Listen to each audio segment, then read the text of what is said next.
doy muy buenos días a todos y la bienvenida a nuestro séptimo webinar que esta vez hemos denominado Ciudades Post-Coronavirus. Mientras todavía estamos luchando contra el coronavirus, en este mes de octubre el tema político vuelve a tomar protagonismo con el plebiscito en 2 semanas más, el desorden público que aumenta. Hay 2 acusaciones constitucionales a ministros y exministros en curso. Y por otra parte, el índice de confianza empresarial de la UDD, conocido esta semana, pasó de terreno negativo a menos negativo, quizás influenciado por el aumento en el consumo observado en los últimos 2 meses, en gran parte por el tema del 10% y otros subsidios estatales que están ya funcionando. En este octubre, qué mejor que invitar a conversar y a exponer al arquitecto Iván Poduje, quien es especialista en temas de urbanismo, siendo un gran observador de los fenómenos culturales y sociales que giran en torno a la ciudad. Pero antes de darle la palabra a Iván, quiero aprovechar esta vitrina y opinar sobre ciertas preguntas recurrentes que nos hacen nuestros clientes inversionistas.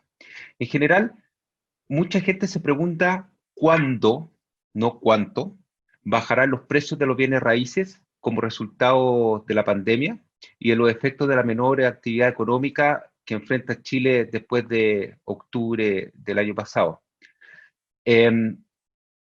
Primero, quiero recordar la época de la crisis asiática, año 98, para los que son jóvenes y no la vivieron, que eso ocurrió y hubo una baja importante de precio de bienes raíces, y que aunque no hay estadísticas de precio de vivienda confiables de esa época, la experiencia dice que hubo bajas significativas y en un escenario de gran descapitalización de las empresas como resultado de una estrechez de liquidez inusitada y con una tasa política monetaria que en varias ocasiones llegó a alcanzar el 100% diario en algunos días.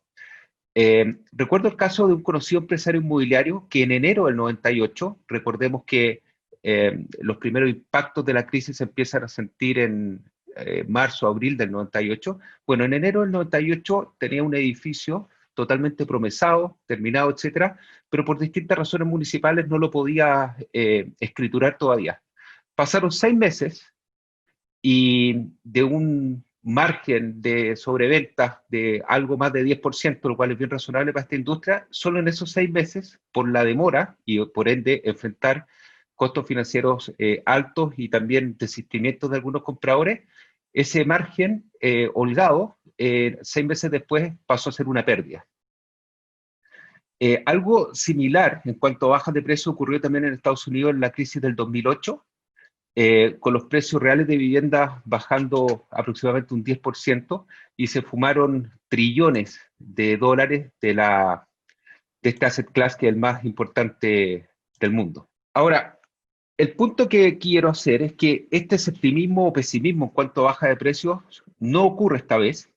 En Chile, el índice real de precios de la vivienda que aparece en el gráfico de la izquierda aún se encuentra en terreno de variación positiva, y en el mundo desarrollado, yo traté o intenté hacer comparables en escala estos 2 gráficos, y como digo, en el mundo desarrollado, los precios de vivienda siguen creciendo a niveles del 5% anual, a pesar de haber tenido en el resto del mundo una baja importante al comienzo de la pandemia, pero que se ha recuperado fuerte a partir de marzo.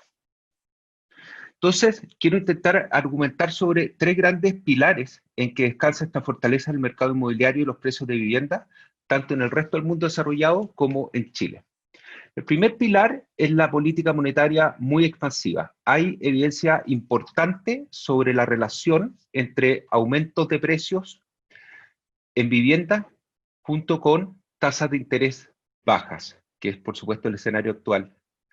A diferencia de la crisis del 2008, esta vez los bancos centrales han reaccionado con una gran rapidez en el otorgamiento de liquidez. Por ejemplo, en la crisis del 2008, Lehman Brothers quiebra en agosto de ese año y el mercado bursátil toca fondo en marzo del 2009, 7 meses después, versus las medidas de este año en que el mercado bursátil en Chile y en el mundo toca fondo en marzo, y en ese mismo mes los bancos centrales se van a tasa cero y empiezan políticas monetarias ultra expansivas.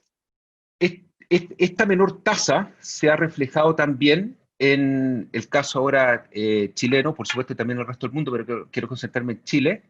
De todo el resto, digamos, del resto de la curva de rendimiento de los distintos plazos, y aquí ustedes pueden ver en pantalla los BCU largos, promedios de bonos bancarios y el crédito hipotecario, que sigue bajando semana a semana. Esta semana nos informa el Central que promedio de la última semana de diciembre ya no están en torno a UF más 2,2, y yo veo bastante factible que se acerquen al 2%, eventualmente bajen durante el transcurso de octubre.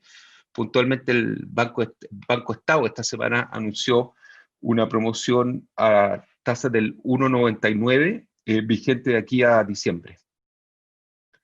Creo relevante también destacar esta ventaja que gozamos los chilenos, en que nos diferenciamos de todos nuestros vecinos. La disponibilidad de crédito hipotecario de a 20 o 30 años en moneda local y a tasas muy competitivas es algo que en Perú y Colombia sueñan, y que en Argentina de frente no existe, nada cercano.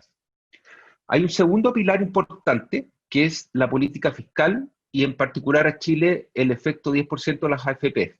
En una recesión normal, es evidente que la gente pierde su trabajo, y muchos otros que lo mantienen, algún tipo de actividad o contratos laborales, disminuyen los ingresos, y se dan escenarios, insisto, en recesiones normales, en que las viviendas bajan sus precios. Esta vez el gobierno central en Chile ha realizado esfuerzos importantes a través de distintos subsidios para contrarrestar la baja de ingresos, y también se han generado distintos tipos de incentivos explícitos e implícitos para que el sector financiero sea amistoso en la postergación de cuotas de crédito hipotecario. Todo eso lleva a menores foreclosures. Y por otra parte, el retiro del 10% de las AFPs ha sido importante impulsor de las ventas de viviendas, como también de automóviles y otros bienes durables a partir de agosto. El tercer pilar se refiere al teletrabajo y mayor apreciación del valor relativo de la vivienda. Que lo esperamos, esto es mucho más sutil, no hay estadística, pero lo entendemos como un cambio preferencial por la vivienda, en que en general deberíamos enfrentar escenarios en que los dueños de vivienda o también arrendatarios van a estar dispuestos a destinar mayores componentes de su ingreso hacia la vivienda. Por eso, digamos, aquí el énfasis de la cantidad de compra en línea blanca, electrónica, etcétera, que es de una u otra forma para acompañar mayores tiempos en las casas.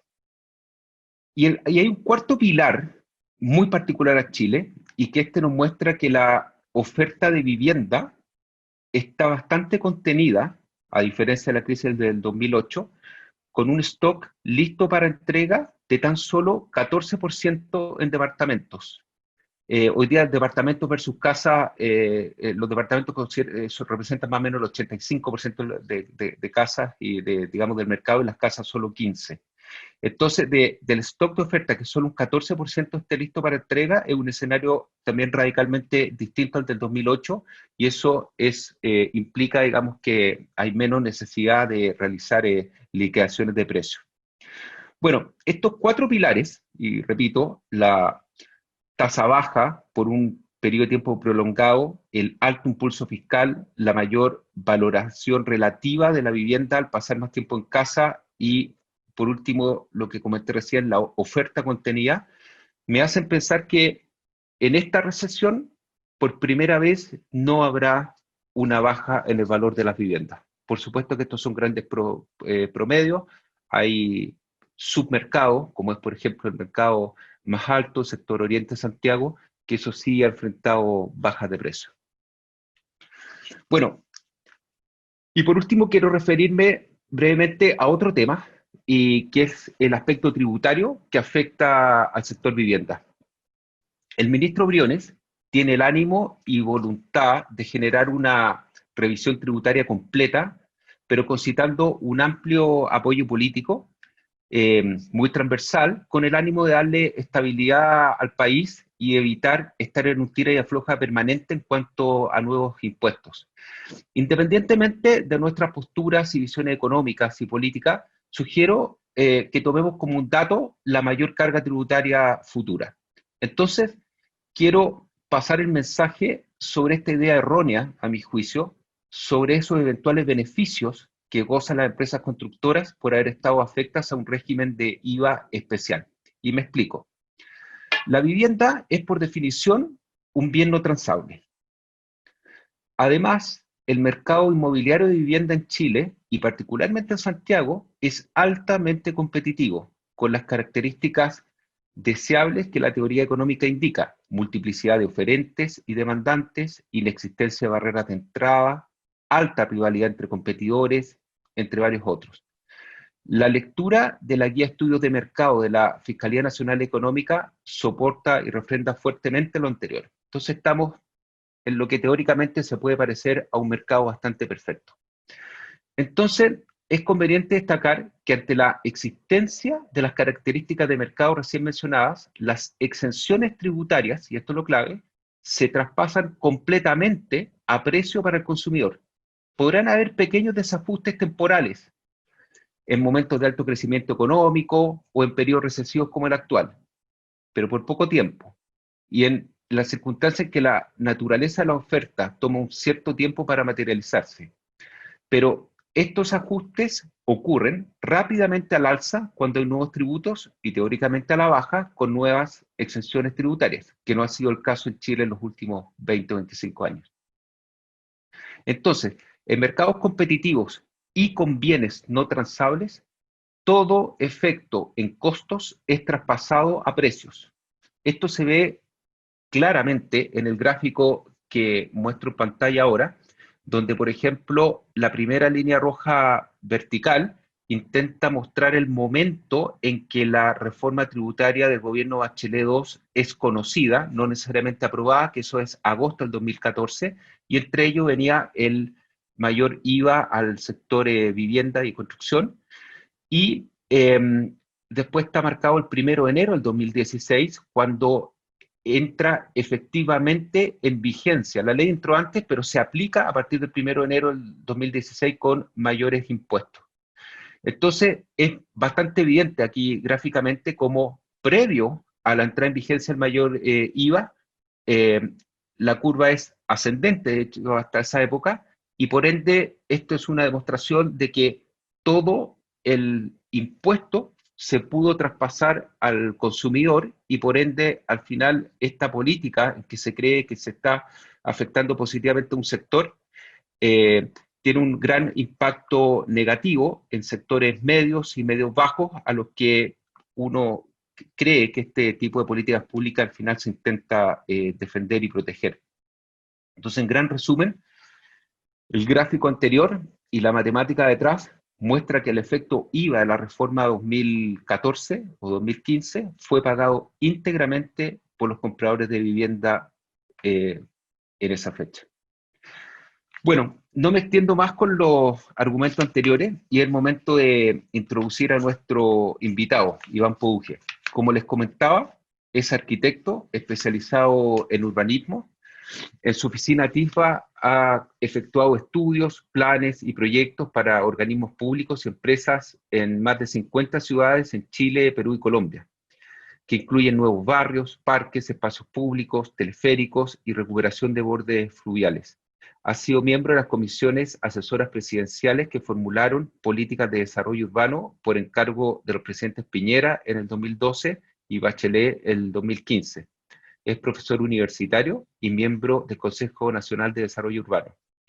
Y antes de darle la palabra a Iván, no puedo dejar de mencionar que esta semana lanzó el libro Siete Cabezas, donde desarrolla un desgarrador y revelador ensayo con observaciones, análisis y respuestas sobre el estallido social desde hace un año en la perspectiva de urbanismo. Bienvenido, Iván. Muchas gracias por haber aceptado esta invitación. Son muchas las preguntas que nos hacemos. Santiago ha tenido un desarrollo importante dentro del anillo de Vespucio con altura y densificación en las últimas dos décadas y media, y ahora nos preguntamos si vendrá la tendencia inversa. El rol del transporte público juega un rol esencial en la elección de localidades para vivir. Enfrentamos un espacio público deteriorado, que también es otro protagonista, y bueno, la escasez de suelo y política habitacional poco coordinada entre el MINBIU y municipalidades colaboran también en esta alza sostenida de precios a la que me refería antes. Bueno, en fin, son múltiples las inquietudes, Iván. Por favor, tienes la palabra y después de tu exposición, ojalá que no demore un tiempo para preguntas del público, la que por favor usen el icono Q&A o pregunta y respuesta según sea su configuración para hacérnosla. Iván, adelante por favor y muy bienvenido. Muchas gracias, Andrés, gracias por la invitación. Saludo a todos los participantes, ya vemos 134 ahí en el chat. Y vamos a pasar al tiro de la presentación para entrar en materia. Andrés me pidió que pudiéramos hablar, ¿cierto?, de los escenarios de la ciudad post-coronavirus. Ha habido mucho que se ha escrito sobre esto. Hay muchas expectativas, hay muchos sueños, hay muchas ideas, y queremos ver, a nuestro juicio, cuáles pueden ser reales y cuáles pueden estar más dentro del ámbito de la futurología, ¿ya? Lo primero, decir que nuestro país ha experimentado una triple crisis. Eso nos distingue del resto del mundo, porque aparte de la sanitaria y la económica posterior, nosotros tuvimos una crisis social muy profunda, que partió sin que teóricamente nadie la anticipara. Partió un día 4 de octubre, cuando la ministra Hood, recordemos, señala un alza de 30 pesos por el pasaje de metro. Lo que ocurrió acá, y sin adelantar lo que está en el libro también, para que lo puedan comprar, si quieren, por cierto, es que hubo una coordinación muy rápida de esta foto que aparece acá, de los estudiantes secundarios, que lograron evadir estaciones, más de 60 estaciones en 3 días. La situación se fue poniendo compleja hasta que el 18 de octubre, luego de que las evasiones se mueven a la periferia, se incendian 9 estaciones de metro, con mucha violencia y mucha destrucción.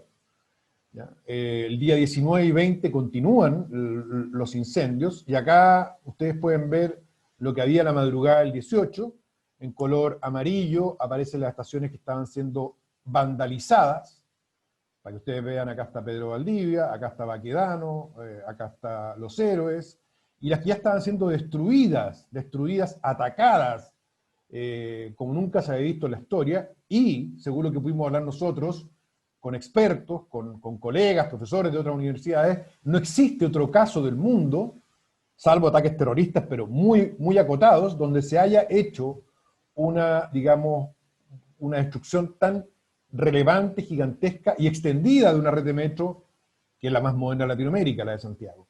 Acá vemos Conchalí, Cardenal Caro, y estos son los polos más complejos, ¿cierto? La extensión del metro Maipú desde Pudahuel, se destruyen 5 estaciones que estaban en viaducto, y lo mismo ocurre desde la Florida, acá hasta el Parero 14, hasta el centro de Puente Alto, donde se destruyen 8 estaciones. Finalmente fueron las 32 las estaciones que se destruyeron. Pero no fue solo el metro, se produjo un efecto dominó, que afectó también a supermercados, que afectó a pequeños negocios, que afectó a oficinas, que afectó a espacios públicos.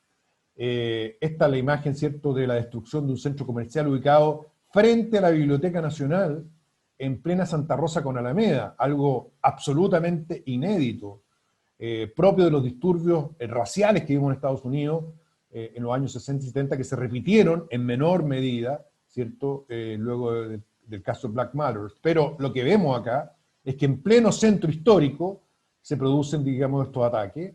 Luego se van hacia la periferia, esta foto la saqué yo en Maipú, en el líder de Tres Poniente, un líder que fue saqueado y destruido y quemado. Más de 214 supermercados fueron atacados, ¿cierto? 50 de ellos fueron destruidos completamente, algunos nunca más fueron reconstruidos.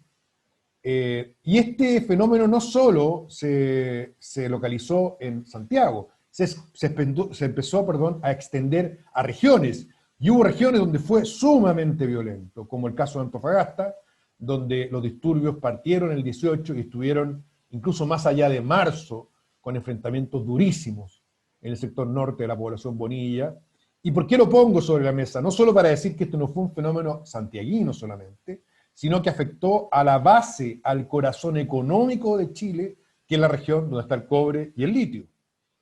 En Valparaíso, que es el centro patrimonial, se destruyeron cuadras completas de comercio, y acá se caen varias tesis que algunos historiadores han levantado, o han inventado más bien, en el sentido de que este estallido habría tenido una épica social, y habría atacado solamente a cadenas de farmacia, solamente a supermercados. Lo que ustedes ven acá son los saqueos que se generaron en Valparaíso, en la calle Esmeralda y Condel, sobre locales pequeños, sobre locales familiares, con una destrucción y una violencia que pocas veces habíamos visto. Se dice que el acuerdo del 15 de noviembre frenó la violencia. Nosotros vemos que eso no fue así. En marzo lo que frenó la violencia fueron las vacaciones primero, y luego en marzo volvieron los ataques con mucha fuerza. Volvieron ataques al metro, volvieron evasiones masivas, volvieron saqueos de supermercados. Carabineros estaba bastante sobrepasado hasta que llega el coronavirus, que es el verdadero anestesiante de la situación del país. Pero claro, nos mete en otra crisis, que es la segunda crisis que hablábamos hoy día. Y el coronavirus genera una cosa que es bien impresionante, que venía ya del estallido, que es el regreso de las tomas de terrenos. A nosotros, bueno, nosotros de Nativa hemos sacado 7 reportes del COVID y del estallido, y el que más nos impresionó es el regreso de las tomas. Esta imagen que ustedes ven acá es el puerto San Antonio, es el puerto principal del país en cuanto a transferencia de carga. Acá en un círculo negro yo puse los recintos portuarios. Y todo lo que ustedes ven en rojo son tomas de terrenos que ocurrieron básicamente en 2 años. Quiero que vean las tomas que están en la parte alta de Miramar, del Cerro La Virgen, porque son tomas de segunda vivienda. O sea, son mafias que, actuando con completa impunidad, se tomaron terrenos privados y públicos. Estos que están en el borde costero son del Servius, lotearon y vendieron terrenos a segunda vivienda, a gente de Santiago, de Puente Alto, de Maipú, en 500.000 pesos, en un millón de pesos. Estas tomas de terrenos se extendieron luego a Santiago, a Quilpué, a Valparaíso, a Copiapó, a Iquique, a Alto Hospicio, y hemos tenido, producto de la pandemia, no solo esta actividad que es más bien delictual, sino que un aspecto social muy negativo. Pese a todo lo que les he contado, que es una cosa que a cualquier país le motivaría una reflexión profunda, nosotros hemos hablado en mi ámbito de la ciudad de los 15 minutos y las bicicletas. Acá vemos a la ministra de Transporte con un grupo de biciclistas, digamos, contando la gran novedad de estas carriolas que van a permitir andar en bicicleta y además mover mercancías. La ciudad de los 15 minutos es algo que inventó la alcaldesa de París, Anne Hidalgo, que es muy cool, digamos, ella, y en redes sociales bastante popular, y ella quiere que todos los parisinos vivan a 15 minutos de todo. En realidad, la alcaldesa gobierna no sobre París, gobierna sobre el París histórico, que tiene 2 millones de habitantes, y fuera de esos 2 millones de habitantes hay 10 que nunca van a estar a 15 minutos de nada.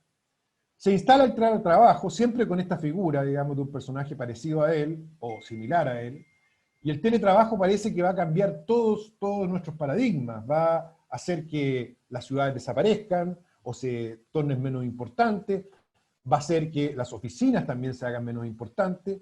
Algunos han dicho que la ubicación va a ser poco importante, entonces han surgido tesis de que vamos a tener, digamos, a poder vivir en el campo y trabajar en Santiago y movernos con turnos, y una cosa bastante bucólica, muy, digamos, podríamos decir, anhelada, o sea, una buena noticia que podamos al fin, gracias al teletrabajo, vivir en estas condiciones. Y además hemos tenido las teorías más, digamos, aterradoras respecto a la muerte del comercio tradicional por el e-commerce y acentuado esto en pandemia. Esta foto del Guardian muestra un centro comercial abandonado en Estados Unidos, que es lo que supone va a ocurrir acá, no solo con los centros comerciales, sino que supone que va a ocurrir con los centros históricos, con muchas tiendas, con grandes tiendas que se han visto hoy día presionadas. Y como resultado de lo anterior tenemos la tesis del Ghost Town, que es que el mercado de oficinas se va a caer, las oficinas van a quedar vacías, Básicamente la gente va a poder trabajar desde sus casas o desde centros alternativos, y por lo tanto lo que vamos a tener es una sobreoferta gigantesca de metros cuadrados y de stock de oficina, y también de retail.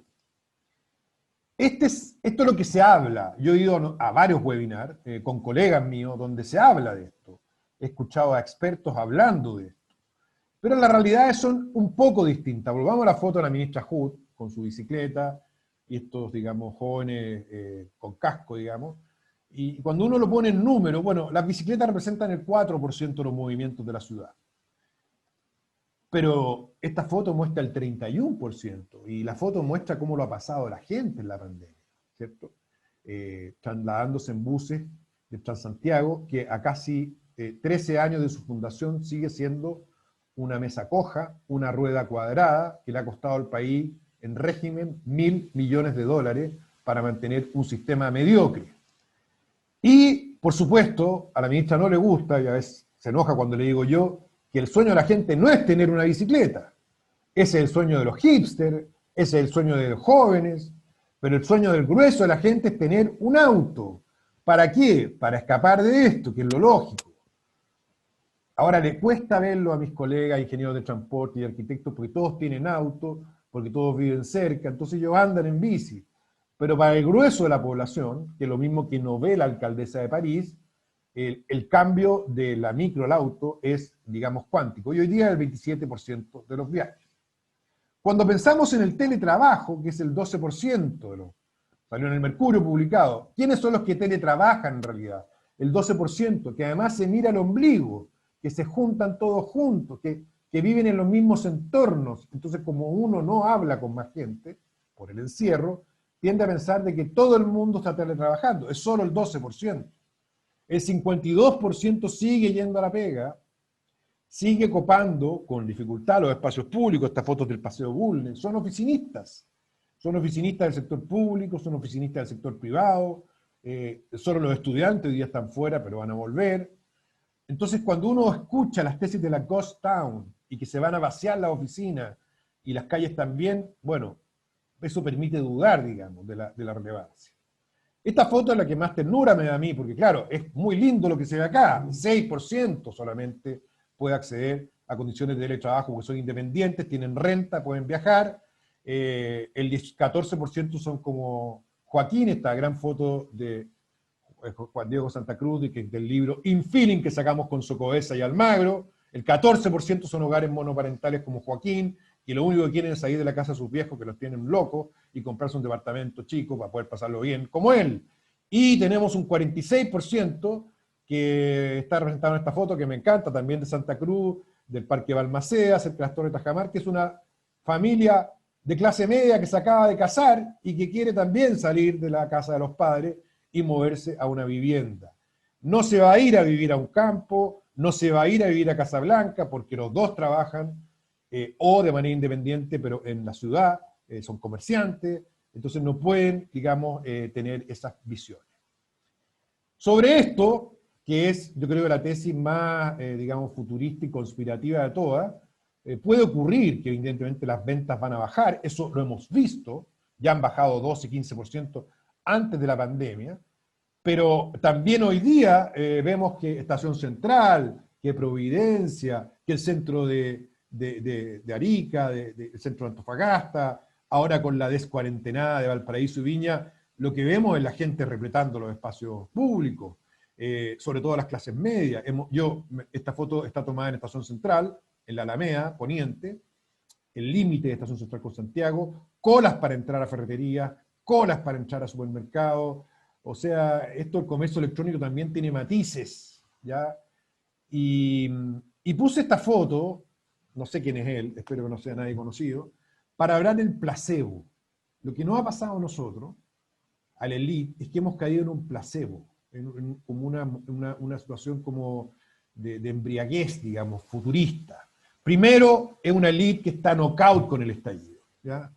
Es como pelear con Mike Tyson, digamos. Tuvimos 4 rounds con Mike Tyson, salimos vivos, pero la verdad es que todavía estamos knockout. Mucho encierro que nos permite, digamos, mucho tiempo libre y conexión y internet. un futurismo completamente irreal, lo que les mostraba estas imágenes de la ministra con las bicicletas, mientras la gente entra a Santiago y lo pasa mal, y la mayoría se compra un Yaris, porque lo único que quiere es andar en auto. Entonces, esta también fantasía que han construido mis colegas de la ciudad a los 15 minutos, y de que las oficinas se van a vaciar, es un futurismo irreal, que es propio de cambios tan fuertes como los que hemos vivido. En resumen, muy poca conexión con el país. Ese es el resumen que nosotros estamos viendo con el país real. Un país donde la violencia sigue siendo una amenaza. Esta foto es del ataque al mall de Quilicura, un mall destruido que va a reabrir pronto, pero que va a tener que tener otras medidas de seguridad, así como el metro que reabrió, hoy día está blindado, ya no hay ventanales, o sea, el país cambió. Entonces, cuando uno escucha estos tópicos futuristas, no ve mucho que se hable de que esta violencia se instaló, que antes no era un tema.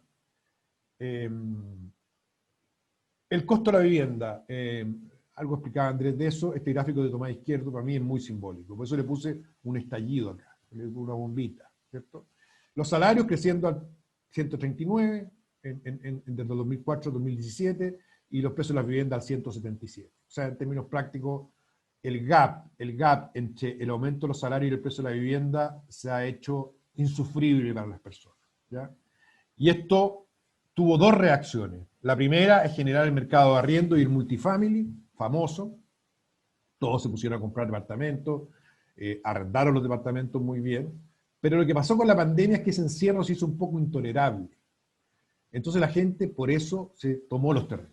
Porque lo que hemos visto es que muchas familias que antes arrendaban, en el tramo más bajo, precario, hoy día están en toma de terreno, o están pensando, digamos, irse a periferias y no a los centros, que es lo que decía Andrés como tendencia.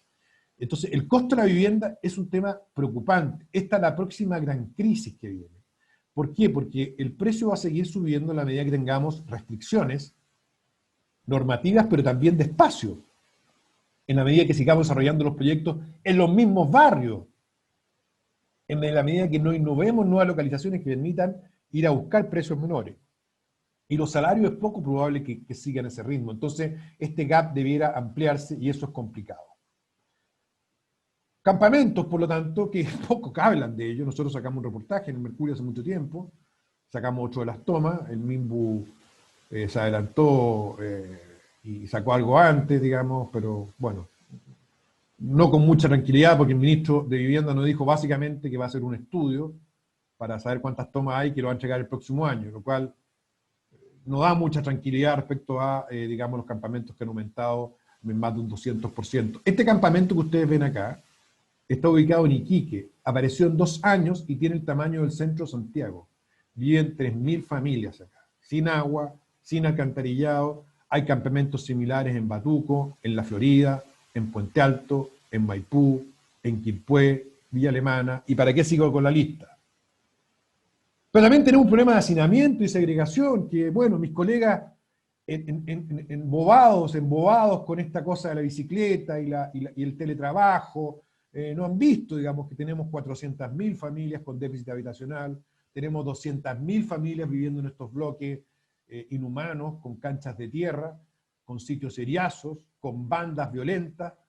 El joven que cayó en Mapocho, Anthony, venía de un barrio de Bajo Temena que se llama Villa San Miguel, donde el alcalde Codina tiene que retirar las señales de tráfico porque las llenan de balazos, digamos. De ahí viene él.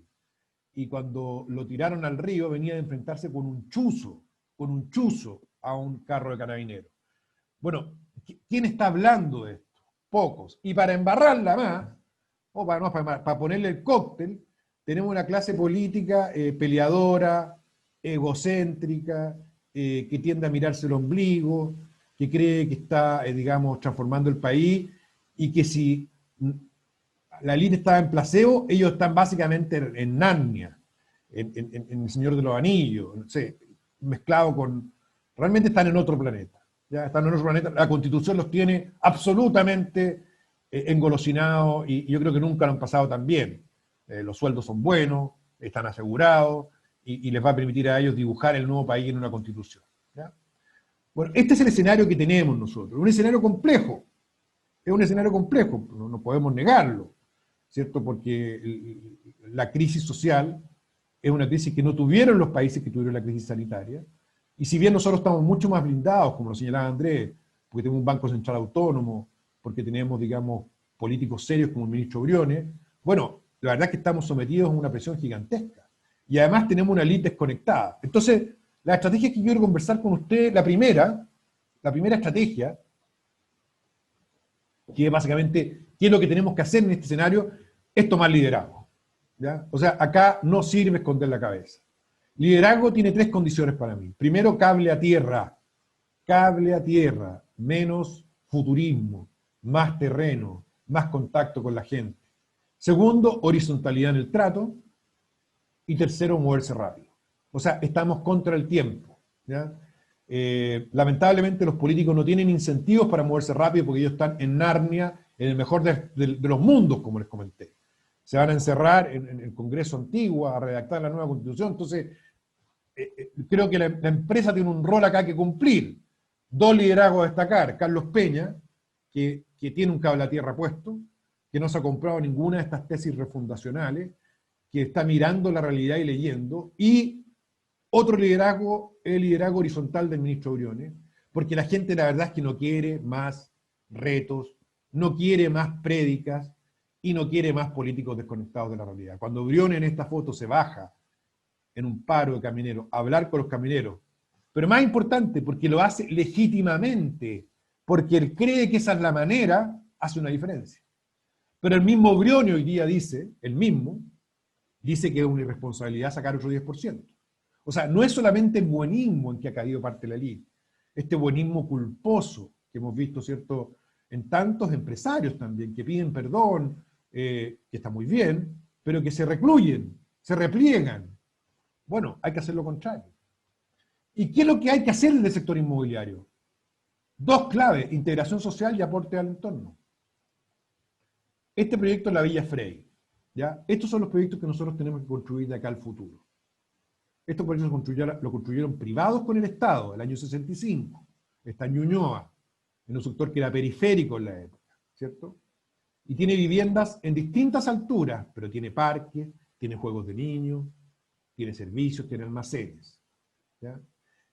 Cuando tú caminas por la Villa Frey, te das cuenta que tienes esta combinación, y eso permite que las viviendas suban de precio en el tiempo, a diferencia de lo que ha pasado con las viviendas que hemos construido, sociales sobre todo, que no han subido de precio en el tiempo.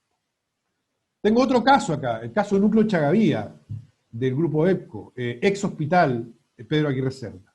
Yo recorrí 22 comunas para el estallido, vi cosas terribles, algunas en foto, están todas en el libro, si la quieren comprar, pero lo que me sorprendió es que cuando llegué a este lugar no había pasado nada. Prácticamente no había destrucción, como sí vi en las comunas que estaban al lado. Esto es Pedro Aguirre Cerda, cerca de la población La Victoria, cerca de la población José María Caro, ¿ya? En otros territorios, la verdad es que se arrasó con todo, acá no. Por varias razones. Entre otras porque la empresa se acercó y trabajó con los vecinos y hizo un aporte. E incluso los patos más malos, que no los controla nadie, los propios vecinos los controlaron. Porque además EPCO tuvo el buen tino de contratar guardias que eran del barrio. Entonces los guardias llegaron al tiro. Pero ese tipo de cosas tiene que ver con, de hecho, de construir una plaza como lo hizo EPCO, o de tener guardias del barrio, con conectarse con las comunidades, ¿cierto? La tercera estrategia es innovar. O sea, acá las empresas que no innovan, es todo un lugar común, no quiero parecer un seminario de coaching, digamos, esto de la innovación. Vamos a precisar que hablamos con innovación. Hablamos de innovación de localización y de precio. O sea, innovación de localización y de precio. Ejemplo, Recoleta, Cerro San Cristóbal, todo el mercado poniendo ficha acá. Bueno, ¿no? Donde ponen un cuadrado. El mercado todo invirtiendo en Avenida Perú, Einstein, al lado del metro, los precios se fueron para arriba, ¿cierto? Y en este lugar de acá, al medio de talleres, de casas bajas, un proyecto de 5 pisos, que incluye vivienda social, y que además hace un parque para los niños del lugar. Es rentable, y le fue muy bien, y se vendió entero, y ahora van a hacer una segunda etapa que creo que va a ser, esto es como una L, si ustedes pueden ver, una L, y ahora hacer la otra L. Entonces, a esto me refiero con innovación, porque innova tanto porque se sale del área más cara, va a buscar precios bajos a sectores no tan saturados, pero también innova en el tipo de proyecto que hace. No tira una torre de 30 pisos, y se puede, esto demuestra, tener rentabilidad adaptando el proyecto a la realidad del lugar. Pero para eso hay que recorrer el lugar, para eso hay que hablar con los vecinos, para eso hay que saber dónde están estas zonas de oportunidad nuevas. Otro ejemplo, este es el parque de la familia que hizo el presidente Piñera en su primer gobierno. Es un parque extraordinario, extraordinario, pero que tiene al frente talleres industriales en Quinta Normal, una comuna que, salvo por la Quinta Normal, nunca estuvo en el radar de nadie, ¿ya? Bueno, este parque maravilloso, que tiene una laguna, que tiene árboles, acá lo vamos a ver en un nivel más macro, está también en un sector distinto a los dos polos. Acá tenemos Santiago Centro, este es el Parque Los Reyes, acá está el Basural, donde se hizo el Parque de la Familia, talleres, bodegas, Lebre está por acá por Paico, más bodegas, esto es Renca, bueno, y tenemos una autopista, y tenemos la Costanera Sur, y tenemos el proyecto Mapocho Río, que es otro proyecto que el presidente ha impulsado para llevar todos los parques hasta Cerro Navia y Renca. Iba a llegar la línea 7 a Renca. Entonces la pregunta es cómo nosotros con eso innovamos nuevamente en localización y en precio. También en producto, en mix. En el caso de la fábrica Patio Outlet, yo siempre destaco a empresas que no son clientes nuestras, para no parecer, digamos, salamero y hacerle publicidad a nuestros clientes. La empresa Patio no es clienta nuestra, tampoco EPCO, por eso destaqué a EPCO, y también destaco a la empresa Patio, que construye sobre la antigua fábrica Sumar, a pocas cuadras de la legua, este outlet, donde la gente no solo va a comprar precios bajos, también puede acceder a fachadas, equipamientos, a restaurantes que están también en el centro y en el barrio alto. Fíjense los autos que hay acá, que es lo que les decía anteriormente. No hay tantas bicis, hay que decir a la ministra. Bueno, alguna bici llegará, pero la gente va a llegar en auto masivamente y va a llegar a esta antigua Textil Sumar, al lado de la legua, a comprar. Y lo que es extraordinario es lo de Mall Plaza, que en vez de quejarse, digamos, porque tampoco el cliente nuestro, bueno, fue, pero ya no lo es. Así que ahí hago el disclose. En vez de quejarse, ¿cierto?, por el e-commerce, bueno, desarrolla estrategias, pero también crea atracciones y amenidades, y todos los que tenemos niños, y sabemos lo que ha sido esta pandemia con los niños en la casa, podemos saber lo gratificante que puede ser llevar a los niños a un lugar donde puedan ir a jugar a un barco de mentira, con restaurantes que miran esta laguna de mentira. Entonces, también hay innovación acá, hay mucha innovación, y lo encuentro extraordinario como ejemplo. Y por último, lo que decía, hacer partícipe a la comunidad, y con esto vamos terminando.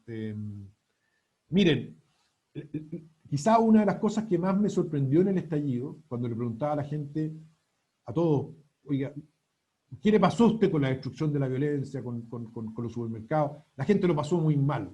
Pero la mayoría de los vecinos de Maipú, de La Florida, de Conchalí, decían, mira, esperemos que lo que hicieron estos desgraciados sirva para algo. Sirva para algo. Y luego les vino la pandemia. Y tuvieron que encerrarse y hacinarse. Y ahora le estamos prometiendo una nueva constitución. Ojo con eso. O sea, no se juega con las expectativas de la gente. Y los políticos no se han dado cuenta de eso, y yo creo que tienen que dar cuenta de eso. Hay que hablar con las personas, y nuevamente destaco el caso del proyecto de EPCO en Aguirre Cerda, que muchos clientes lo están haciendo ya, que es sentarse a hablar con las comunidades, que es compartir valor, que es mejorar sus entornos y espacios públicos, que es invitarlo a ser partícipes de este proyecto, pero no desde el coaching, no desde la culpa, no, en cosas concretas, en empleos, en plazas nuevas, en juegos infantiles.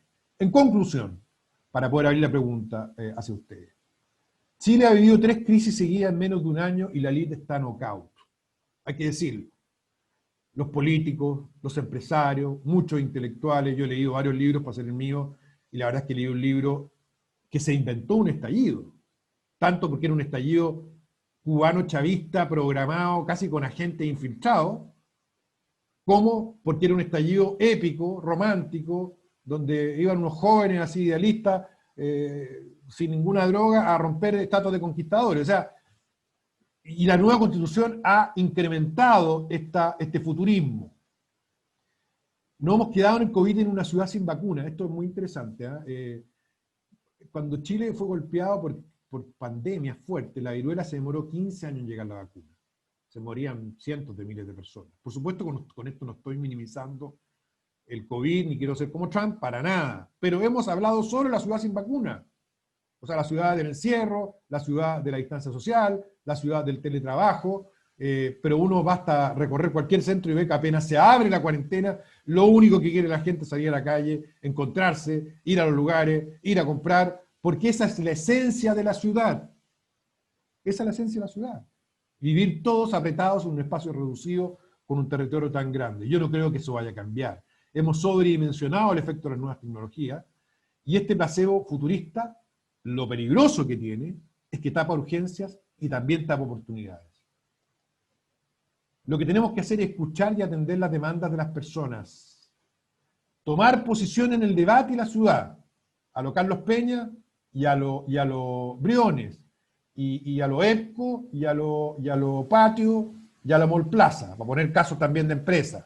Con esto no estoy haciendo ningún juicio a quienes no lo hagan, no estoy acá de predicador, estoy diciendo, mira, hay que tomar posición en el debate, hay que tener un rol más activo, ¿ya? Hay que conectarse con la tierra y rápido, ¿ya? Caminar por la ciudad, ir a ver los terrenos, ver dónde podemos desarrollar proyectos que respondan a este gran punto que decía Andrés, que es que la vivienda no va a bajar de precio, pero la gente necesita viviendas más accesibles. Tenemos que innovar en diseños y ubicaciones, involucrando a las comunidades y aportar a Chile para salir de la triple crisis. Mira, si nosotros no aportamos a Chile, la probabilidad de que lo hagan, no todos los políticos, no quiero generalizar, pero el grueso es baja, ¿ya? Por tanto, esa sí es la motivación, por lo cual he aceptado encantado estar en este seminario que me invitó Andrés, porque ustedes son personas importantes y porque la inversión se requiere para generar empleo, pero tenemos que hacer este cambio de switch, digamos, tanto para desconectarnos de este futurismo, como para conectarnos con la gente. Muchas gracias. Muchas gracias, Iván. Muy claro, inspirador también. Y los invito entonces a preguntas. Ya han llegado varias a través del icono del chat. Voy a intentar ordenar los temas, que no es fácil. Déjame quizás partir por algo más sencillo y quiero no solo hacerte una promoción, sino que agradecer. Aquí veo que sale, al menos Qué yo lo he hecho de grande, comprar. Aquí está el libro de qué Siete grande, Cabezas, Andrés, muchas gracias. muy, muy entretenido. Y bueno, como digo que es muy inspirador y fuerte tu diagnóstico, tu visión. em, Quiero invitar a quienes están escuchándonos y son parte de este seminario, escríbanos al mail que iba en la invitación, que es contacto@frontaltrust.cl, con su nombre, dirección, háganos la fácil, porque tenemos algunas decenas de libros se los vamos, del libro Iván, que se los vamos a enviar de regalo. Entonces escríbanos libremente, bueno, y quienes no escriban, lo pueden comprar también. Muchas gracias. Eh, Me lo recomiendo mucho. Ahora, basándome, como digo, me va a costar un poco esto, ordenar los temas, que hay varias cosas distintas, pero déjame partir por algo que tú expones hoy día muy claramente en términos de qué hacer, y hablas de integración social, aportes al entorno, bueno, y hay una estupenda referencia al ejemplo de la Villa Frey. Pero en esta ánimo de integración social, que debo decir que soy un convencido al 100%, lo encuentro muy importante por el énfasis que tú haces de este cable a tierra que necesita la elite, etcétera, y con segregación esto solo nos aleja y nos aliena. ¿Cómo resolver este conflicto que hay entre municipalidades versus MINBIU u otro tipo, digamos, representante del gobierno central, en cuanto a que las municipalidades, salvo algunos pequeños alcaldes, a veces privilegiando a vecinos un poco más elitistas, en la práctica son bastante enemigos a los proyectos de integración social. Tú haces un llamado fuerte a la práctica. ¿Cómo lo harías esto si tú tuvieras una vara mágica para decir mueva leyes, mueva personas, etcétera, para que la integración social exista más efectivamente en Santiago? Bueno, lamentablemente no moviendo ninguna ley, porque eso implica entrar al Parlamento y entrar a Narnia. De hecho, el diputado Vinter, que es presidente de la Comisión de Vivienda de la Cámara, que creo que sí, es de Frente Amplio, el diputado Vinter, está en contra de un proyecto de ley que presentó el exministro Monker para que haya cuotas de vivienda social en los proyectos, porque favorece la especulación inmobiliaria. O sea, el diputado Vinter básicamente no entiende nada, y entrar en esa modorra es perder tiempo. ¿Qué es lo que haría yo? Tomar las 1000 hectáreas de terrenos que tiene el fisco, distribuida en Santiago solamente, porque en otras regiones tiene más, licitarlas para que las empresas postulen proyectos que tengan integración social. Y el precio del terreno, que es del fisco, se vaya a la integración social. O sea, en vez de costar 12, 10, 8, 15 UF, pueda costar una y el diferencial paga la vivienda social. Eso haría un shock de oferta ahora que nos permitiría ubicar 50.000 viviendas en Santiago, sin Por ningún favor, proyecto de ley. interesante, expláyate un poquito más sobre esas 1000 y algo hectáreas que hablas, que en tu libro, en el capítulo final, los pones muy bien y probablemente quienes escuchan y participan hoy día no están tan conscientes de eso. Claro, lo que pasa es que el Estado, a través de sus distintas entidades fiscales, ferrocarriles, ejército, tiene una gran cantidad de tierra que está abandonada, eh, que a veces la gente no sabe, por ejemplo, desde terrenos que están frente a la CEPAL en Vitacura, y terrenos del Serviu, el terreno que está cerca de las torres de la Portada de Vitacura, en la esquina de la Pérez Sucovich, tiene una parte de la Corfo también tiene otra. Mira, la cantidad de tierra que tiene el Estado, sin saberlo, mucha de ella. Cuando nosotros hicimos este reporte, íbamos al Servio y le decíamos, oiga, usted tiene un terreno en Viña, en la parte alta, lleno de campamentos. Ah, no sabía, gracias por avisarme. Pero no sabían quién era el terreno de ellos. Ferrocarriles del Estado, esto es una cosa increíble, Ferrocarriles del Estado es una empresa quebrada estructuralmente, que tiene un directorio que no sabemos bien qué hace, porque cada filial tiene a su vez otro directorio, y donde el directorio se junta como si fuera una empresa de inversiones a hacer negocios ficticios con su terreno. Es una cosa de locos, es una empresa quebrada, ineficiente, tiene terrenos en Quinta Normal, en Santiago Centro, en muchas estaciones abandonados, con precios especulando. Y se sientan en el directorio y dicen, no, no podemos ir, yo quiero 40 UF por el metro. Es una cosa increíble, hay que quitarle todo su terreno a F. Si F con suerte mueve pasajeros. El ejército, la armada, carabineros tiene terreno en Estación Central en las parcelas votados. En resumen, identificamos 1000 hectáreas. En Viña, 140. En Valparaíso, 60. Y en todas las regiones hay. Entonces, si tenemos voluntad, no necesitamos ningún proyecto de ley y el Estado licita eso y el precio, insisto, se va a calidad.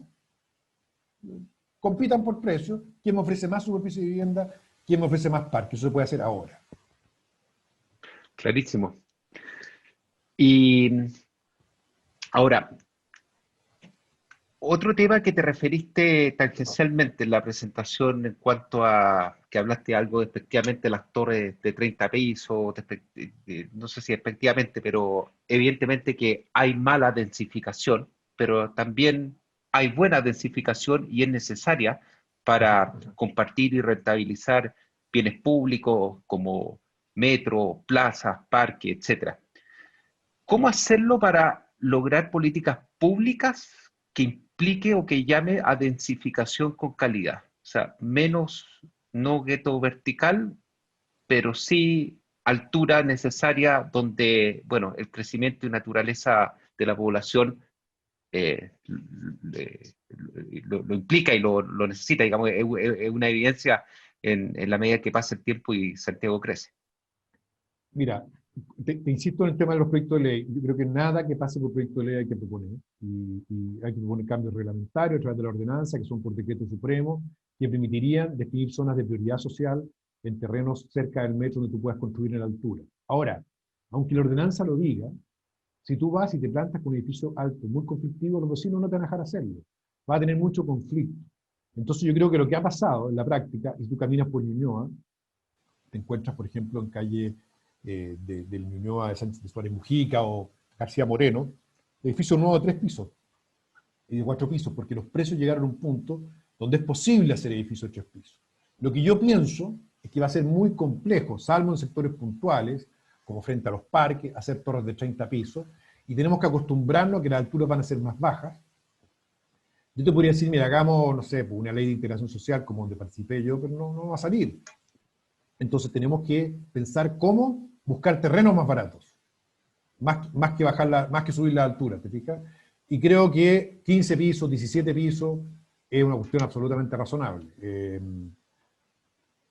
También 30 y 40 pisos en sectores específicos. Mi punto ahí con el ejemplo, André, es que es muy difícil que nosotros podamos volver a poner edificios de 30 pisos en calles de 12 metros y veredas de 1 metro.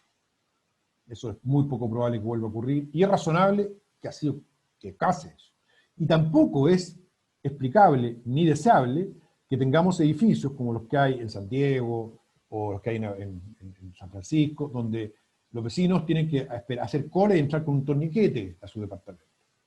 Yo creo que eso le ha hecho un daño gigantesco a la industria, la autocomplacencia respecto a la hiperdensidad de estación central, el decir que nosotros hacemos las casas y hacemos lo que las leyes dicen, el decir que damos empleo ya, o sea, como te fuiste a los 80 de un paraguaso, la gente no está para eso, y los políticos tampoco. Entonces, ese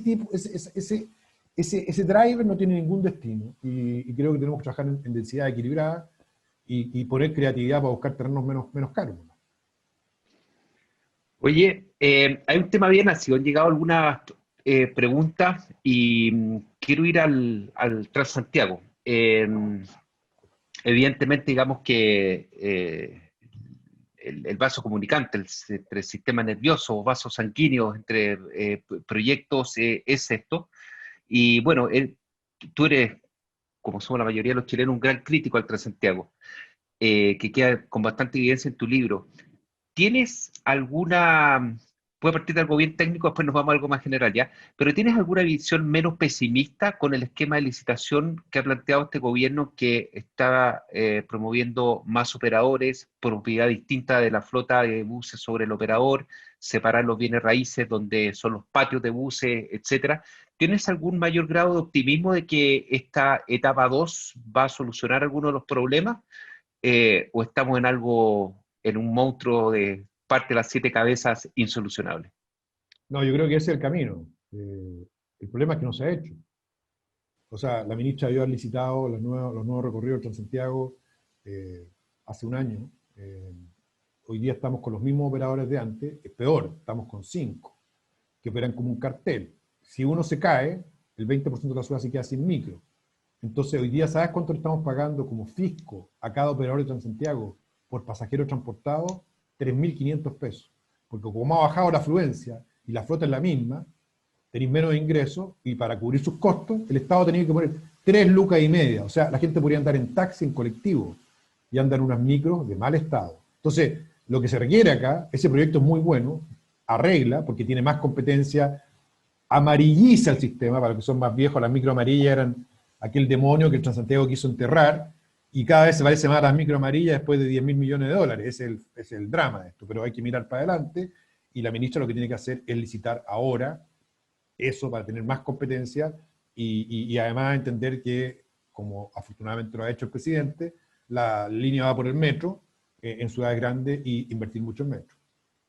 Ese es el camino. Pero o sea, soy optimista, solamente preocupado de que la ministra todavía no licite. Teóricamente estamos en el camino correcto, tenemos que implementar entonces. Hay que implementar, hay que moverse rápido. Déjame en este mismo tema ponerme quizá un poquito más sociológico, pero y quiero llevarte a la cultura de la evasión. También tú en el libro los pruebas de forma muy interesante, y hablas de una fractura del contrato social, Sí. Y que eso se rompe fuertemente con la inauguración del Transantiago el 2007, en que de una u otra manera, para compensar este mal servicio, las colas, etcétera, se hizo vista gorda a la aviación. ¿Qué tan clave crees tú que ese momento para Chile, en términos, digamos, de esta imposición de la cultura de la aviación y, como dice, fractura del contrato social? ¿Hay vuelta atrás? es bastante juicio de valor lo que estoy haciendo, Sí. y como te dije, un poquito indagar en el ámbito más sociológico, pero no me queda claro si tú das a entender eso, que estamos con un deterioro permanente en cuanto a fractura del contrato social. No, mira, bueno, entre los sociólogos, lo que yo vi que me impactó y por razón por la cual considero que Gabriel Boric, y lo he dicho con todas sus letras, es un político irresponsable, porque él celebró la evasión masiva. Y celebró, junto a Giorgio Jackson, otro irresponsable, celebró cuando los estudiantes echaron una patada con los torniquetes, porque lo que rompieron fue ese acuerdo social, que ya lo habían roto en el Transantiago, porque la expresidenta Bachelet dijo básicamente, oye, está la embarrada, no cobren nomás, ¿ya? Entonces, y eso validó la evasión, ¿ya? Y lo que hicieron Boris Jackson y compañía es que la validaron en el metro.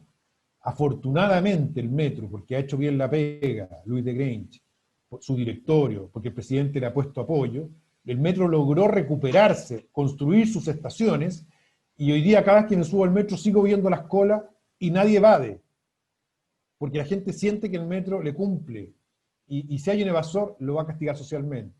Pero tenemos ahora también políticos del Frente Amplio que dicen que el perdonazo, o sea, que estos frescos que se aprovecharon del bono de la clase media, hay que darle un perdonazo. Lo que es reírse en la cara de toda la gente que no es fresca. Bueno, claro, con esos políticos se hace difícil, pero no soy pesimista, ¿sabes por qué, Andrés? Porque me muevo mucho, porque veo que la gente cumple, que la gente con mucho esfuerzo paga su pasaje, no está evadiendo, pudiendo hacerlo, y en las micros, claro, eso está más, ya ahí la esponja está tirada, pero se requieren políticos que le digan la verdad a la gente, pues. O sea, eh, y como lo dijo el ministro Briones, sacamos otro 10%, nos vamos a la cresta, claro. Fíjate que eso es la señal que tenemos que tener. Y para decir esas cosas, tienes que estar con las personas, pues si se la dices de sopetón, de arriba, claro, no te van a creer. Muy claro. Ya, y por último, como para no quedarnos tan pegados en el tema transporte público, una última pregunta del público, en que entendiendo que la ciudad se sigue extendiendo, eh, bueno, ¿cómo compatibilizarlo eso con transporte público? Seguir extendiendo metro, bastante caro, y hacia lugares con menos densidad, eh, transporte público en superficie, u otras ideas. Fuiste muy crítico de la ciudad de 15 minutos, que nuevamente es para una élite y la que está en el centro. Expansión de la ciudad, no conversa con 15 minutos. Por favor, expláyate un poco sobre eso. O sea, yo creo que lo que viene inevitablemente, con una restricción de oferta, de precio, de pandemia. Fíjate que, bueno, no lo expliqué ahí, pero las opciones que tenías tú si querías comprarte una vivienda de 2.500 UF, era irte a 30 metros cuadrados dentro de Espucio o a 50 fuera de Espucio, en departamento. Yo creo que eso no se sostenible. La gente lo que va a hacer es que se va a ir a la periferia de vuelta y el taco va a ser menos insufrible, ¿ya? Eso es lo que yo pienso. Ahora te voy a decir lo que yo debería decir, que es gente andar en bicicleta y va, no, eso no te lo voy a decir porque creo que no. O sea, no estamos acá para contarle cuentos a tu cliente, no. Creo que la venta de autos va a aumentar. Creo que la gente va a asumir el taco con mayor naturalidad, como ha pasado en otras grandes urbes. Y el Estado va a tener que ponerse rápido a invertir en trenes, como ahora F. Tú sabes que F ha anunciado 4 veces la inauguración del tren a Melipilla e incluso lo inauguró con un acto. Y Así lo todavía recuerdo. todavía no se construye. O sea, todavía no se inaugura. Entonces es una cosa, tú dices, bueno, el tren a Melipilla, el tren a Tiltil, el tren Puerto Bar al Erce, tren Temuco para Las Casas, ampliar el Merval. Necesitamos un shock de inversión que además va a ayudar, no porque keynesiano, sino porque es la forma de preparar nuestra ciudad y darle dinamismo. Y claro, eso se requiere, pero es inevitable que aumente la venta del auto y por lo tanto creo que los suburbios van a tener un revival, por cierto, bien ubicado, o sea, como en todo en la vida, no en cualquier parte. Y la gente va a asumir el taco como una cosa más cotidiana. Oye, y bueno, lo comentaba anteriormente, que hoy día de 6 o 7 unidades en oferta, solo una es casa y el resto son departamentos. Mm. Eh, Vamos a seguir continuamente viviendo más en comunidad. Eh, y en términos de cosas específicas, eh, ¿por qué crees tú o qué más hacer para que el concepto de espacio público no esté mirado con lo que es efectivamente propiedad estatal o público, sino que también mirar el espacio público entre la reja del edificio, el condominio, hasta llegar, digamos, a la chapa de la puerta del departamento. ¿Qué más hacer así, hacer por ahí? También hay aspectos de relación de normativa de aislación térmica y sonora. Eh, ¿Qué más puedes comentar de este tema que creo que es un temazo, pero está como medio ausente, no vigente, como digo, que es el espacio público, pero dentro de lo que es común en los multifamilies? Bueno, es un gran tema, Andrés. Como yo estoy seguro que para ir a buscar precios, o sea, para hacer rentables los proyectos, va a ser imposible buscar altura, las empresas van a tener que buscar precios. Y para buscar precios van a tener que generar sus propios atributos, porque los entornos van a ser menos atractivos. Y una forma de generar los atributos es con estos espacios que dices tú.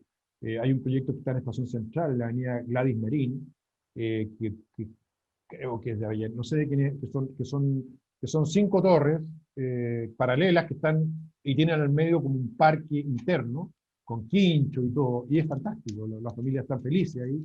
Y está todo cerrado y salen de su barrio, van a trabajar y vuelven. Y creo que eso, que es la Villa Frey, pero como espacio privado, digamos, es absolutamente fundamental en lo que viene, absolutamente. Para eso necesitas terrenos grandes. Pero 100% de acuerdo contigo que es un gran atributo, porque si hay algo que la pandemia afectó ya más de largo plazo, digamos post vacuna, es el concepto, o sea, es la pensión con el encierro. ¿Ya? Y creo que el esparcimiento va a ser un tema bien importante en los proyectos, y eso mismo también va a hacer que el proyecto de casa pueda tener un respiro. Oye, Andrés, que lo está teniendo informalmente, si los campamentos, ¿qué son? Son proyectos de casa con sitios de 300 metros, 250 metros cuadrados. Hay uno que está en Cerro Navia, que tiene sitio de 400 metros cuadrados, con una casa o 2 casas, digamos. O sea, ya está ocurriendo. Lo que debíamos hacer nosotros es que se formalice. Está claro. Hoy ya voy llegando al final, desgraciadamente, pero me guardo 2 preguntas del público eh, hay mucha gente de la industria inmobiliaria que está entre la audiencia hoy día. Y bueno, pido disculpas porque hay harta pregunta que no pude tomar, pero hay un tema que me gustaría, te lo toqué antes, pero tangencialmente, pero me gustaría ser más específico contigo. Y básicamente la pregunta literal de un gerente importante de una inmobiliaria es: ¿hasta cuándo va a seguir la planificación territorial dependiendo de los alcaldes? ¿Cómo es posible que esto no se pueda centralizar mejor? ¿Qué más podríamos hacer los privados como, digamos, promovedores de una política más coherente desde el punto de vista de la ciudad y tratar de equiparar mejor derechos de futuros usuarios de vivienda con los vecinos actuales y con estos alcaldes que también están dependientes mucho más del voto al corto plazo? Bueno, no quiero ser pesimista, pero los alcaldes son los políticos mejor evaluados por lejos, incluyendo Howard, que también es un incógnito. Pero bueno, así la gente, las encuestas de Howard. Por lo tanto, yo creo que la posibilidad de quitarle poder a los alcaldes, que de hecho este proyecto de ley de integración social que lanzó el Ministerio de la Vivienda, lo que buscaba era que los alcaldes no vetaran alturas en, digamos, barrios donde hay infraestructura que pagan todos los chilenos, como la red de metro. Y uno de los argumentos para rechazar el proyecto fue que estaba pasando por arriba del poder local el gobierno central. Vamos a tener una elección de gobernadores ahora, que era la esperanza, pero los gobernadores van a ser un gobernador de matinal. No tiene atribuciones, no tiene plata, no tiene Ceremi, entonces va a exigir que le pasen el metro, no lo van a pescar. Entonces, la verdad es que yo creo que podemos hacer seminarios, diciéndole al gerente, no sé quién es, podemos hacer propuestas, podemos, pero en la realidad creo que vamos a estar por un buen tiempo con los alcaldes muy empoderados y por lo tanto vamos a tener que ser más creativos y ponerle mucho más cabeza a la forma en que nos relacionamos con las comunidades y, ojo, con las personas que no tienen casa. Porque ahí sí que los alcaldes están jodidos. O sea, yo diría que hoy día, claro, el problema de los sin casa es que no son un grupo organizado. O sea, Patricio Herman No hay un Patricio Herman de los sin casa, porque además a Patricio Herman no le interesa eso, le interesan otras cosas. Pero si hubiera un Patricio Herman de los sin casa, sería distinto. Pero si hay una empresa que tiene a los sin casa como parte de su mix, yo creo que la cosa cambia. Es el único camino. Oye, ya, y por último, cerrando, haznos una interpelación al sector privado. Es parte Pero también quiero de la hacer... pregunta que te Ok, hacía. ok. ¿Qué más tendríamos que hacer como sector privado para colaborar de mejor manera? Y algunos tips. A mi juicio, la ADI funciona estupendamente bien. Bueno, hay colegios profesionales, pueden haber otro tipo, digamos, de organización, etcétera, pero ¿qué, qué más hacer individualmente o colectivamente para todos estos diagnósticos que están claramente detectados, pero hay muchas inercias que impiden moverse? Yo creo que, ya, bueno, mira, Sé que no es fácil la arriesgo, pregunta, pero es que dispare. puede sonar un poquito petulante, pero yo voy a ser bien directo, ¿ah? Yo se lo dije también. Creo que empresas como Suxa, o su casa, no sé cómo se llama, hicieron un daño gigantesco a la industria. ¿Ya? Lo siento si me están escuchando, y lo hicieron sobre todo porque después de haber generado este daño, en el terreno que tienen en Alameda con Velázquez, quieren Mm, hacer lo mismo, mm. quieren hacer lo mismo. Entonces, ahí lo que uno le gustaría es decir, como se lo propuse a la ADI, ¿sabe qué? Sale el señor ADI y dice, usted no representa.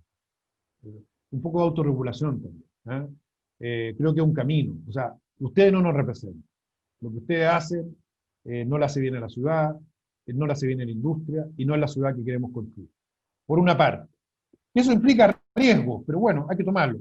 Pero creo que lo más propio de una empresa es sentir que aporta en el entorno con cosas que a veces son menores, lo de compartir valor. Esta ley del aporte en espacio público salió bastante mal formulada, va a ser un enredo, pero es una realidad y hay que ocuparla para que las comunidades sientan que participan del beneficio. Y eso no solo se logra regalando espacio o mejorando entornos, sino que también conversando con los vecinos y escuchándolos y tratando de llegar a ciertas decisiones comunes. Fíjate que nuestra experiencia es que la gente es mucho más razonable de lo que se cree. Eh, lo distingo de los activistas. Los activistas tienen un negocio propio. Germán tiene un negocio propio, que no tiene que ver con la gente. Entonces hay que diferenciar a Germán de la gente. Y Patricio Germán, por si no, lo digo por sus letras, hay una duda, Patricio Germán tiene un negocio con él. Entonces, ese personaje, yo creo que hay la gente, ¿qué es lo que hace? Le tienen miedo. Entonces lo invitan a desayuno, pero igual su negocio es para el proyecto. Entonces lo que hay que hacer son proyectos que le hagan a las empresas como hizo EPCO, como ha hecho Patio, como han hecho muchas, como hizo Socobesa, como hizo Pilares, que dijo, mira, con esta misma norma, nosotros vamos a hacer otro proyecto, no vamos a hacer el proyecto de su casa. Claro, Varela no lo dijo literalmente, no dijo, porque a lo mejor era muy pesado, pero lo hizo igual. Creo que eso es lo que tenemos que hacer. Innovación y compartir valor. Oye, fantástico y qué bonita interpelación porque en un tiempo político que quizás el concepto de autorregulación venido perdiendo fuerza, en particular en el desarrollo urbano y en la ciudad, está tan interrelacionado todos los proyectos inmobiliarios, transporte, decisiones alcaldicias, etcétera, que esto lo veo como un cuerpo muy integrado. Entonces, pequeñas señales cancerígenas pueden contaminar mucha célula buena. Absolutamente, absolutamente. Oye, un agrado la conversación, no me extiendo más, nos pasamos un poquito de la 10 y bueno, creo que fue bien interesante porque tuvimos un número bastante constante de gente participando. Así que muchas gracias, Iván, muchas gracias a todos los asistentes que nos escucharon y muy interesante la conversación, al menos yo lo pasé muy bien. En mérito a ti, Iván, no sabes la cantidad de WhatsApp que he recibido de gente que preguntan, digamos, por dónde queda esto grabado, que lo quieren escuchar y comentar después con gente con quienes trabajan. Así que ha captado mucho interés. Andrés, déjame agradecerte a ti, al equipo Control Trust por la invitación, bueno, por los libros, obviamente, para haber comprado para regalar, ojalá los clientes los puedan ver, y además por tener la oportunidad de plantear estas ideas. Creo que es importante que todos nosotros hagamos un esfuerzo para que el país esté mejor. El país es de nosotros, de nuestros niños, de nuestros hijos, y tenemos que trabajar más para afirmarlo, porque está un poquito golpeado. Así que muchas gracias por la invitación. Encantado. Mucho gusto, muchas gracias a todos. Hasta luego.